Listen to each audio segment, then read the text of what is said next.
Corrillos Televisión presenta. Yo opino. Las propuestas de la sociedad civil para impulsar gobiernos eficientes en los territorios. Yo opino. Dirige Juvenal Bolívar.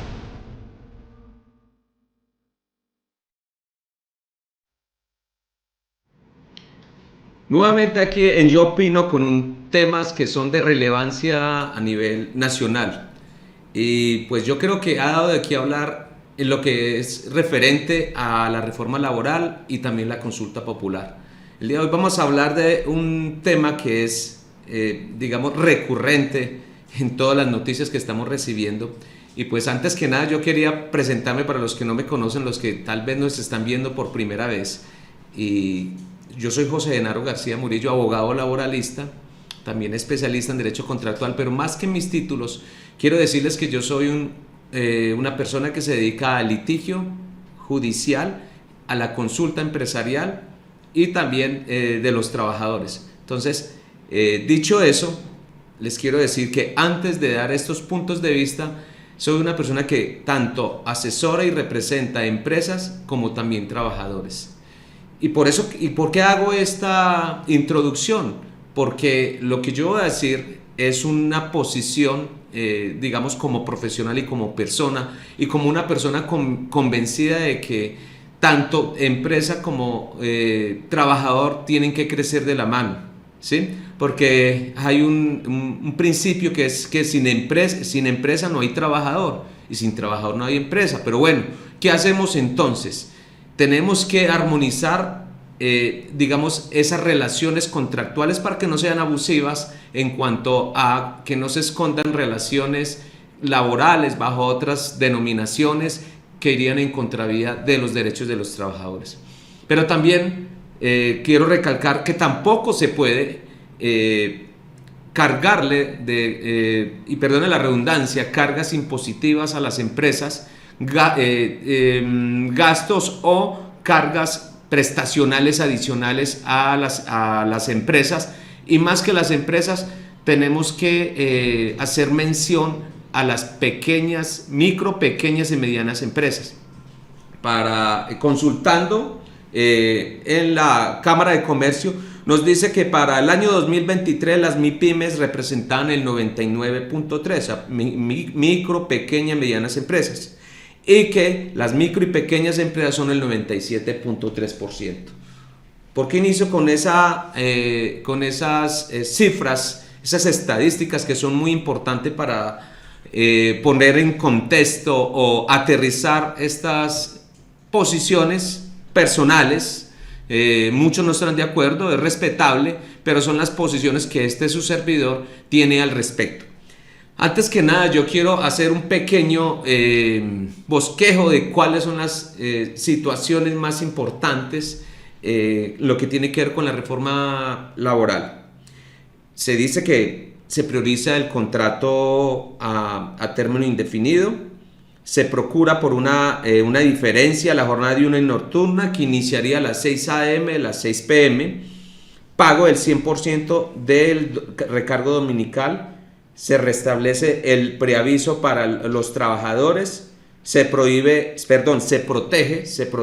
el trabajo en plataformas digitales o de reparto, se elimina la violencia y el acoso en el mundo laboral, se fortalece la protección y promoción del derecho de asociación sindical, se mantienen las 8 horas diarias legales de trabajo, se prohíben los contratos colectivos con organizaciones sindicales para prestación de servicios o ejecución de obras, y los que están se mantendrán hasta que se termine la vigencia. Se crea la modalidad de jornal agropecuario.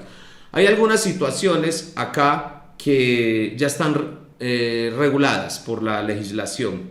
Por ejemplo, podríamos hablar de lo que tiene que ver con el trabajo el acoso laboral. El acoso laboral ya está regulado, Ley 1010 del 2006. Podríamos hablar de que también el tema de la jornada de las 8 horas, pues también eso ya está. Se fortalece la promoción y el derecho a la asociación sindical, se prohíben contratos colectivos con organizaciones sindicales. Aquí hay que hacer énfasis y hay una oposición de muchas personas donde dicen que el problema no es esto, es que se está llevando a que solamente hay algunas organizaciones sindicales que se abrogan esa posibilidad de ser las únicas en las cuales podrían entrar a negociar o las cuales serán escuchadas tanto por empresarios como por empresarios, gobierno. Entonces se excluirían otras organizaciones sindicales, más o menos como un monopolio de lo que tiene que ver con la negociación sindical solamente en cabeza de algunas organizaciones sindicales. Pero más que eso, uno tiene que hacerse esa pregunta, y yo creo que muchas personas, muchos académicos, muchas personas que como en mi caso estamos dedicados día a día a defender los trabajadores, también a defender las empresas, también tienen derecho, generan empleo, generan país. Esta reforma laboral de verdad está hecha para generar empleo, y todos en su gran mayoría llegan a la conclusión que no es así. Que si bien es cierto, devuelve algunos derechos para los trabajadores, pero no llega al punto más álgido, que es cómo generamos empleo, y un empleo digno, un empleo de calidad, ¿sí? Entonces, si tenemos esas tasas de informalidad tan grandes en este país, pues obviamente yo pensaría, y les soy sincero, me hicieron una consulta, una empresa de estadística me hace una pregunta y me dice, ¿usted está de acuerdo con esta reforma laboral? Y yo les digo, sí estoy de acuerdo, pero no en este momento. ¿Cómo así que no en este momento? A mí me parece que esta reforma laboral es una reforma laboral inoportuna. Inoportuna porque sencillamente el tema económico, el tema de la situación empresarial, industrial del país, no está dando para que, digamos, que se le impongan a pequeñas y medianas empresas nuevas cargas o se les devuelva de una manera, digamos, de cierta manera inmediata. Estos cambios, para que no genere un caos y para que no ocasione un efecto contrario, como es la pérdida de empleos. Ya sabemos que incluso organizaciones muy importantes como Banco de la República incluso encabeza ese diagnóstico que hizo del hijo del anterior ministro de Hacienda, el doctor Ricardo Bonilla. Establecía que había el riesgo que se perdieran más de 500,000 plazas de trabajo con esta reforma laboral. Y no es que sea del todo mala, es que se están trayendo algunas normas que, por ejemplo, y eso es lo que seguidamente les voy a hablar, algo que tiene que ver con esa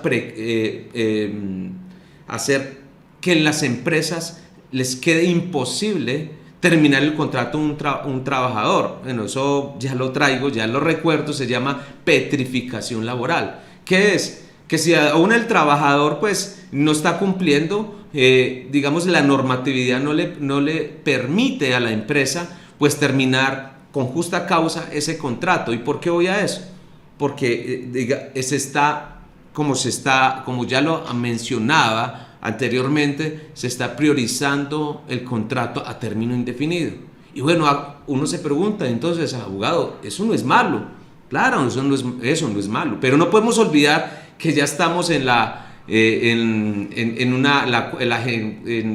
temas ya de que estamos ante la nueva ola o la revolución industrial. Estamos en la 4, ya vamos para la 5. Y si tenemos en cuenta que hay muchos jóvenes que incluso no quieren laborar metidos en una oficina 8 horas todo el día, sino que lo que quieren es conectarse desde cualquier parte del mundo por un chalet, los famosos nómadas digitales. Entonces eso hay que tenerlo en cuenta. Entonces, ¿qué pasa? ¿Qué pasa cuando una empresa, por ejemplo, no puede sino contratar los fines de semana? Llámese hoteles, llámese restaurantes, llámese comercio, llámese bares y todo lo demás. Si se prioriza solamente el contrato a término indefinido, ¿qué hacemos con esas personas, con esos jóvenes que incluso trabajan los fines de semana? Pronto no tienen las condiciones económicas para sufragar sus gastos de la semana, y ellos dicen, pues bueno, voy a trabajar el fin de semana, el viernes y el sábado, para tener para mis gastos, para ayudarme para mis gastos, o les gusta trabajar, no es malo, el trabajo dignifica. Entonces, ¿qué pasa con esas personas? ¿Yo cómo las contrato? Si se va a priorizar solamente el contrato indefinido. Entonces, uno dice, bueno, una solución podría ser implementar, contratar esas personas a través de bolsas de empleo, ¿sí? de suministro de personal. Incluso yo les hablaba a un empresario que me consultó, me decía, ¿yo cómo hago entonces para contratarlos si trabaja solo el fin de semana? Yo le dije, tienen que acudir a una empresa de suministro, digamos, de personal para laborar. ¿Y por qué? A mí me parece que no es una figura, digamos, abusiva cuando se hace en debida forma esa figura. ¿Por qué? Cuando es para esa actividad que es el fin de semana, pues ahí es donde esas empresas de servicios temporales pues pueden suministrar ese personal. ¿Por qué? Porque se les respeta, ya esas personas ya están contratadas, ya tienen la seguridad social asegurada, y cualquier cosa que pase pues tienen la cobertura en cuanto a salud, en cuanto a riesgos laborales, en cuanto al tema de pensión.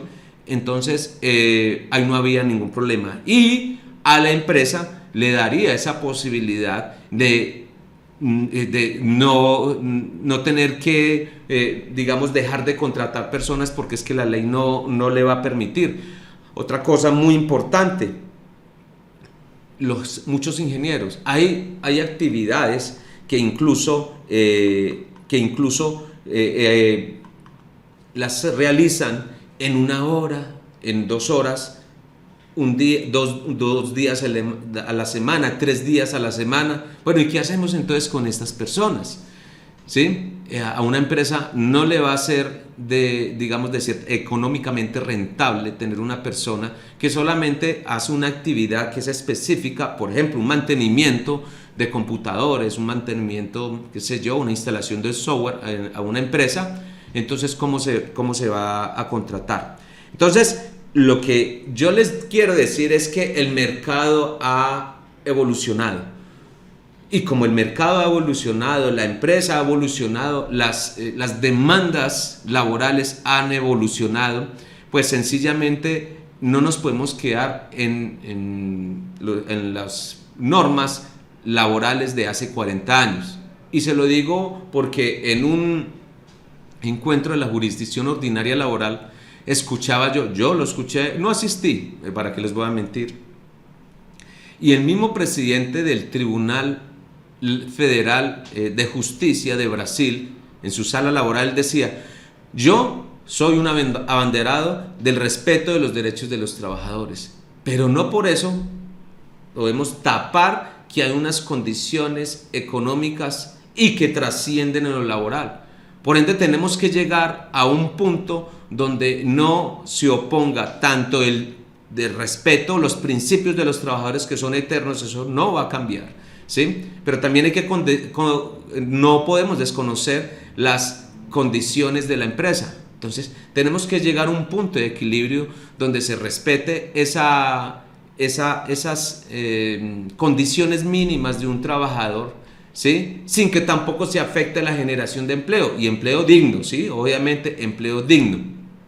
Entonces no podemos olvidar que hay muchos países, no es un tema político, pero sí hay muchos países donde con buenas o malas intenciones pues se han impuesto regímenes laborales que incluso imposibilitan la generación de empleo, la inversión extranjera. Entonces, tristemente, ¿qué hace una empresa cuando se le ponen demasiadas talanqueras en cuanto a la generación de empleo? Pues sencillamente estamos en un mercado global, se va para otro país donde sencillamente le brinden mejores condiciones al momento de contratar. Y ojo, yo insisto, no quiere decir que por la generación de empleo tenga que sacrificarse los derechos mínimos de un trabajador, pero tampoco puede ponerse esa mordaza, esas condiciones, esas normas, esa normatividad que imposibilite esa generación de empleo. Otra situación que podría llevarse a poner a esa reforma laboral a entrar en eso que yo les estoy hablando, es que se hagan contratos flexibles, ¿sí? Aparte de lo que yo les decía, esas bolsas de empleo, esos contratos flexibles, ¿sí? Esos contratos flexibles, porque responden a esa, como ya les estoy diciendo, a esas demandas del mercado, tienen que hacerse en esos contratos flexibles para que se ajuste a las realidades del mercado laboral. Bueno, vamos a hacer una pausa y ya seguimos hablando acerca de las consecuencias que tendría para la generación de empleo la reforma laboral. Volvemos enseguida. Corrillos Televisión está presentando Yo Opino.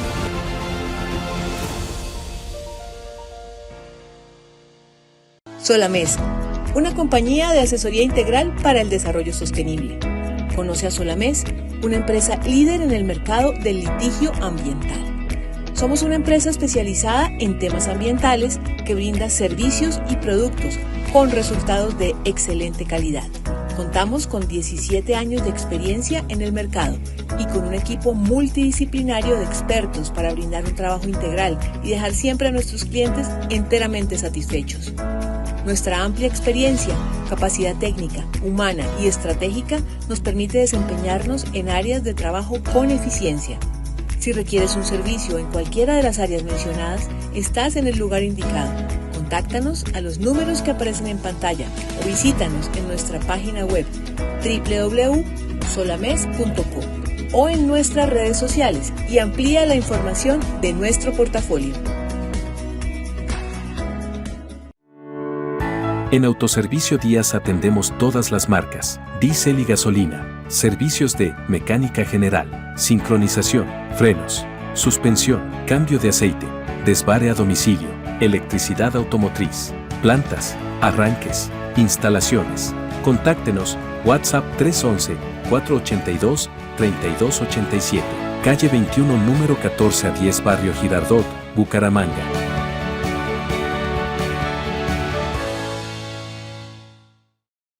Alpingo SAS. Somos una empresa colombiana con 15 años de experiencia prestando servicios jurídicos y ambientales para todo el país y el exterior. Contamos con un equipo de trabajo integrado por profesionales del derecho y de múltiples disciplinas que se requieren para el abordaje de los temas ambientales, con los más altos estándares de profesionalismo y calidad humana, siempre comprometidos y prestos a brindar un apoyo real y efectivo, acorde con las necesidades de nuestros clientes. Asesoramos a empresas públicas y privadas de todos los órdenes, en sectores como el minero energético, urbanismo, movilidad y obras públicas. Atendemos toda clase de situaciones con miras a asesorar y representarlos en actuaciones administrativas y judiciales como acciones de cumplimiento, nulidades, licencias ambientales, procesos sancionatorios, investigaciones penales, peritajes ambientales, entre otros. Contáctenos al 313-810-3994 para conocer más de nuestros servicios. Corrillos Televisión está presentando Yo Opino.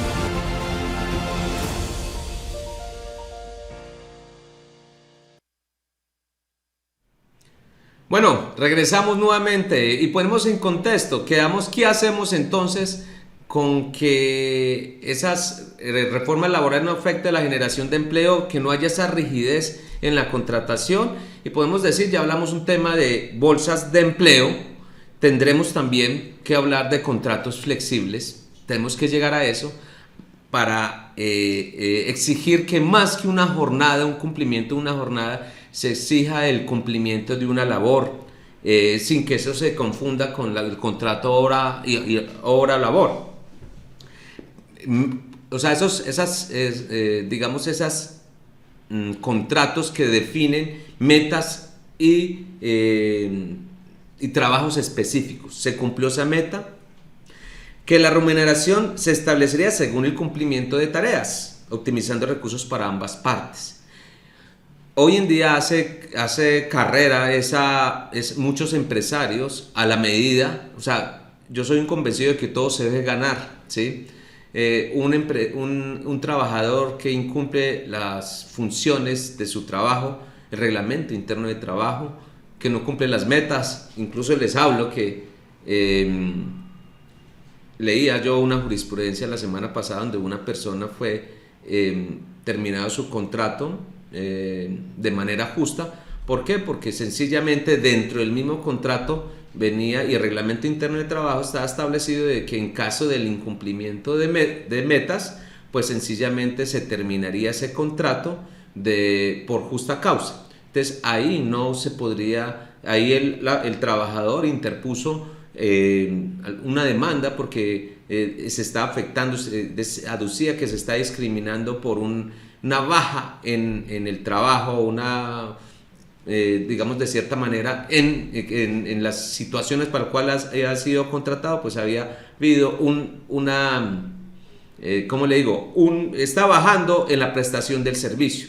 Pero aquí lo que pudo demostrar la empresa es que ese cumplimiento de metas estaba atado en el contrato de trabajo. O sea, el trabajador en el contrato sabía que en caso de incumplimiento de algunas de las metas, ¿sí?, pues obviamente sería una causal para terminar. Entonces ya estaba enterada de eso. Entonces no era que hubiera habido una desmejora en su rendimiento, eso sí es una desmejora en su rendimiento, sino que esa misma cumplimiento de metas estaba atado o estaba incluido en el contrato de trabajo y en el reglamento interno de trabajo. Por tanto, el contrato era válido terminarlo, o legal o con justa causa. También se pueden crear plataformas digitales de empleo, ojo, insistiendo, empleo digno, espacios digitales donde las empresas publiquen trabajos y los profesionales se postulen de acuerdo a la disponibilidad y habilidades. Y yo retomo, ingenieros cumplen actividades donde son solamente mover algo, por así decirlo, un tornillito, hacer un mantenimiento, un software que solamente les exige una media hora, una hora de trabajo, incluso menos tiempo. Entonces, ¿qué hace una empresa teniendo a esa persona todo un día si no tiene que hacer nada más? Facilita la conexión directa entre el empleador y trabajador sin necesidad de estructuras digitales o tradicionales laborales rígidas. Tenemos también, ¿por qué no? Aquí estamos hablando de qué hacemos. Posibilidades, alternativas, es lo que estamos hablando esta mañana para generar empleo. Espacios de coworking satelital. Hoy en día ya se puede trabajar mucho desde casa. Espacios compartidos en diferentes ubicaciones para que los profesionales realicen sus tareas sin estar físicamente en la empresa. Digamos que no tendría algo parecido como el teletrabajo o el trabajo desde casa. ¿Esto qué hace? Reduce costos operativos y mejora la productividad. Fomento del teletrabajo, ya lo había mencionado anteriormente. Hombre, ¿y qué hace estas situaciones que yo les estoy mencionando? Mayor eficiencia en la contratación de talento especializado, flexibilidad para las empresas y trabajadores y reducción de costos operativos, adaptación a las nuevas dinámicas laborales globales.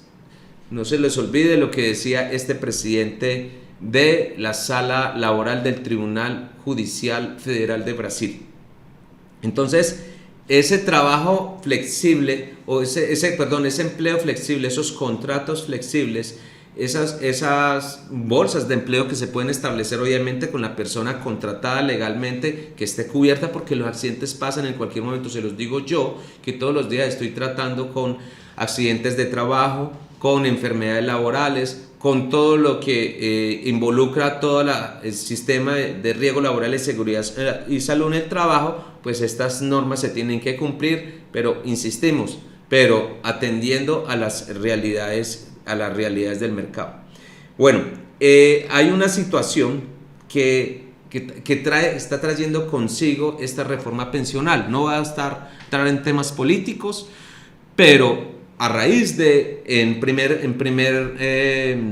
término, por ahí en el mes de abril, fue en marzo, bueno, más o menos, cuando se dio esa ponencia negativa a la reforma laboral, trajo consigo para el gobierno, digamos, tener el fundamento para ellos, de presentar una consulta popular. Una consulta popular que, pues bueno, para muchos será justa, para otros no. Yo voy a hablar mi posición desde el punto de vista profesional, desde el punto de vista de lo que tiene que ver con mi trabajo. Y pues obviamente yo pienso que es necesario, no las voy a citar rápido, no las voy a citar toda completa porque aquí el tiempo en televisión es oro. Entonces tenemos de que el trabajo empiece a las 6 de la tarde y termine a las 6 de la tarde y termine a las 6 a.m., que ahí esa es la jornada de trabajo. El trabajo día dure 8 horas y sea de las 6 de la mañana a las 6 de la tarde. ¿Está de acuerdo con que se pague el 100% del día de descanso dominical y festivo? Bueno, ¿quién no quiere eso? ¿Está de acuerdo con que las micro pequeñas pues tengan unas condiciones especiales? Eso es lo que estamos hablando esta mañana. ¿Está de acuerdo con que las personas pueden tener los permisos necesarios? Ojo, permisos necesarios, eso ya existe en la normatividad. Y aquí lo que no se puede hacer es un mal uso de estas regulaciones laborales. Está de acuerdo con que las empresas puedan contratar 2 personas, eso ya está en muchas regulaciones. Está de acuerdo con lo que aprendí del SENA, la institución Milán tenga un contrato laboral también. Está de acuerdo con que las personas trabajadoras en plataformas de reparto acuerden su tipo de contratos, eso ya lo estamos viviendo. No podemos olvidar, por ejemplo, el tema de lo que ha pasado con Rappi, donde ellos mismos están aceptando de que hay una realidad, son trabajadores, pero se está llegando a, digamos, formalizar estos trabajadores para que tengan esa cobertura en cuanto a la seguridad social. Está de acuerdo con eliminar la tercerización de jurisprudencia hay abundantemente sobre el particular. Está de acuerdo con los trabajadores domésticas, madres, comunicadores, periodistas, deportistas, artistas, conductores, entre otros trabajadores informales, sean formalizados, tengan acceso a la seguridad social. También el tema de las personas del servicio doméstico, hace muchos años, donde incluso ya obviamente bajo una evolución, digamos, laboral, pues ya se llegó a la conclusión, tienen todas las garantías laborales. No podemos olvidar que incluso desde el año 2016 ya se les tiene que pagar a todas las empresas de servicio doméstico. Para el tema de los taxistas, por ejemplo, desde el gobierno Santos hay una normatividad que exige que se les pague la seguridad social, ¿sí? ¿Se está cumpliendo? No. Entonces, aquí esto no podemos llegar a que es falta de normas, más bien es falta de voluntad del gobierno o falta de hacer un control exhaustivo de si se están cumpliendo esas normas. Bien, este sería el trabajo. ¿Está de acuerdo con promover la estabilidad laboral mediante contrato a término indefinido como regla general? Eso es lo que les estoy hablando esta mañana. ¿Está de acuerdo con constituir un fondo especial destinado al reconocimiento de un bono pensional para los campesinos y campesinas? Yo les dejo hay un decreto que está en trámite donde dice que para lo que tiene que ver con la reforma pensional que se llama Pilar Solidario, antes Colombia Mayor. O sea, quiero hacer esa claridad, que esa cobertura a las personas de la tercera edad que nunca cotizaron, ese subsidio pues ya lo tienen incluso desde la ley 100 de 1993, y ahorita se está hablando de que hay inconvenientes en girar esos recursos para pagarle a los trabajadores. Entonces lo que vemos acá es un retazo de muchas normas que incluso ya están reguladas, ya tienen regulación en nuestra legislación interna y por tratados incluso internacionales adoptados o traídos, ratificados por Colombia, o sea, el bloque de constitucionalidad. Entonces pues uno dice, pues y bueno, ¿y qué efecto entonces tendría si ya hay normas para eso? Entonces uno se hace la pregunta, ¿esta consulta popular realmente atiende a unas necesidades sociales, laborales, de respeto de los derechos de los trabajadores, o se está utilizando como una plataforma política electoral? Cada uno responde. Yo solamente hablo de lo que tiene que ver con mi en parte profesional, de mi experiencia. Y yo quiero citar acá un artículo del doctor Restrepo, que fue ministro de Hacienda y ministro de Comercio del gobierno Iván Duque. Él dice que como se incluyeron estas 12 preguntas en la nueva radicación de la consulta popular, pero se añadieron otras 4, él hace un análisis acerca de que estas otras 4 preguntas, porque pues obviamente ya se ha discutido hasta la saciedad acerca de las 12 preguntas anteriores. Bueno, ¿y qué pasa con estas preguntas? A ver, es que no existe una regulación acerca de estas situaciones dentro de nuestras normas internas. Entonces dice las 4 preguntas. La primera pregunta añadida, acuérdense que eran 12 y ahorita son 16. ¿Está de acuerdo con que el gobierno compre o produzca los medicamentos para garantizar su entrega oportuna a quien las necesite? Eso no requiere consulta, según él.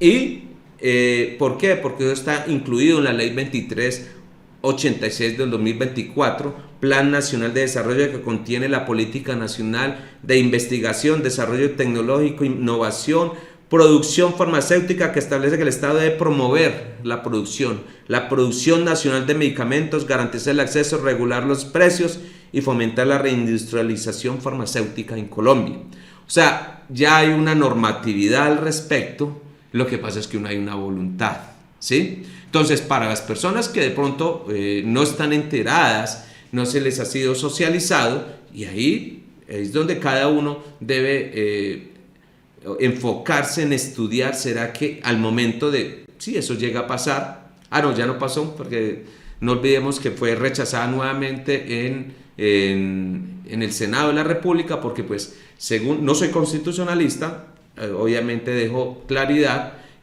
hago claridad, pero en una misma legislatura no se puede presentar una propuesta de consulta popular. O sea, me imagino yo que les tocará esperar hasta el 20 de julio, pero este es un ejercicio académico que estamos haciendo, y más que académicos, de una realidad social. Hay una norma que ya al Estado le obliga a que promueva esta investigación, y más que investigación, pues hombre, crea empresa, crea industria.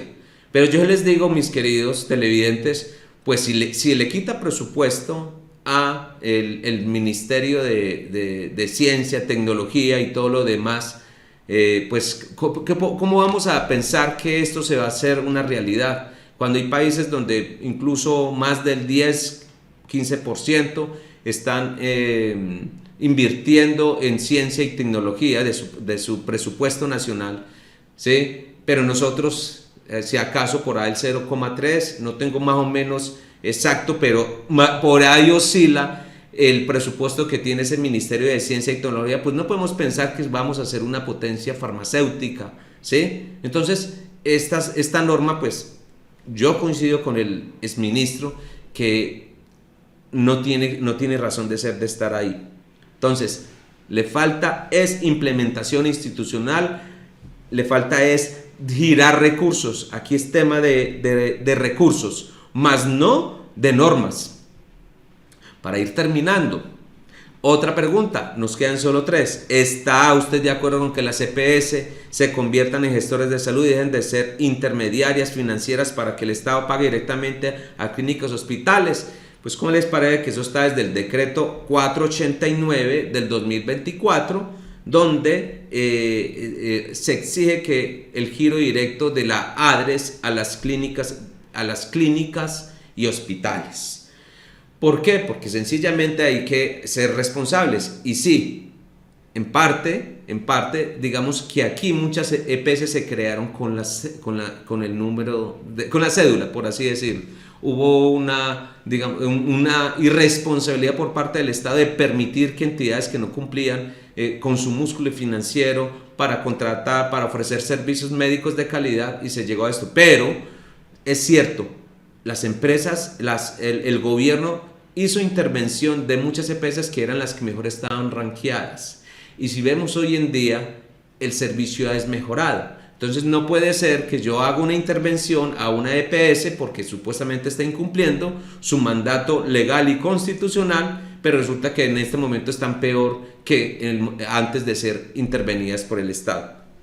Solamente es un interrogante para ustedes. ¿Usted está de acuerdo? También otra pregunta, la tercera, con establecer un fuerte modelo preventivo y predictivo en salud con atención primaria, cerca al hogar y atención domiciliaria. Dice la ley 1438 del 2011 ya define la atención primaria en salud como un eje central del sistema. Es verdad. Tristemente tenemos un sistema que por muchos años se ha hecho mucho énfasis en la parte reactiva, pero no se ha hecho énfasis en lo que debería ser en la parte preventiva, ¿sí? Y las enfermedades metabólicas están por doquier. O sea, si hay norma, no ha habido una falta de voluntad por parte del Estado. También una ley estatutaria, la ley 1751 del 2015. Que obviamente reconoce la salud como un derecho fundamental, y esto es muy importante. La cuarta y última pregunta, ya para ir terminando: ¿está usted de acuerdo con establecer un régimen laboral especial para los trabajadores de la salud que garantice estabilidad laboral, pago oportuno? Mis amigos, eso ya está en el artículo 143 del Código Sustantivo del Trabajo, que establece que obviamente la remuneración tiene que ser justa, ¿sí? A igual trabajo, igual salario, no puede haber discriminación. Hay mucha jurisprudencia al respecto, hay muchas demandas, y hay que ser claros, hay que decir la verdad, ¿sí?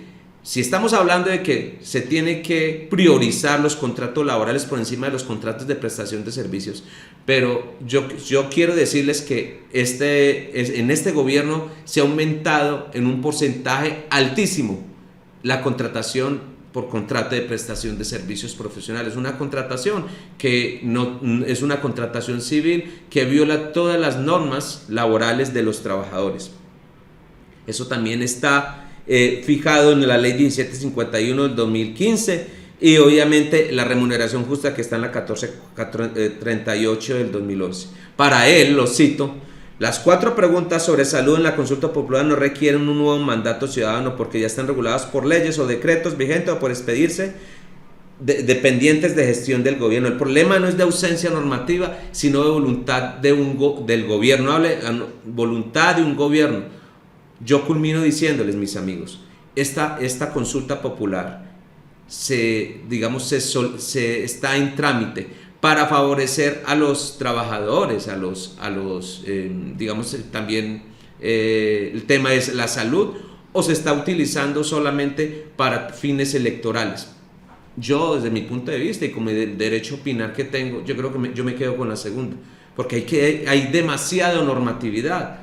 Y si vemos que un gobierno no está haciendo lo que tiene que hacer, que es implementar estas políticas, muchas políticas que ya están, sino que llama al pueblo para decir que usted está de acuerdo con algo que ya existe en la normatividad, entonces no es que no hay no hay norma, es que sí la hay. Lo que pasa es que un mismo gobierno, que es de un tinte, digamos, progresista, pues tampoco ha hecho valer esa obligación que tiene de garantizar esos derechos, no tiene esa voluntad de hacer exigible estas normas y que se cumplan todo lo que allí está contenido.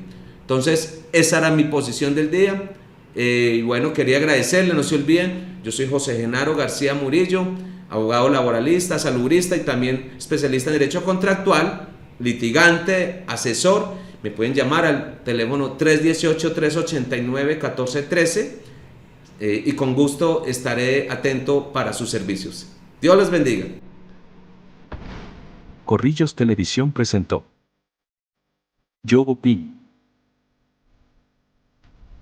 Las propuestas de la sociedad civil para impulsar gobiernos eficientes en los territorios. Yo opino.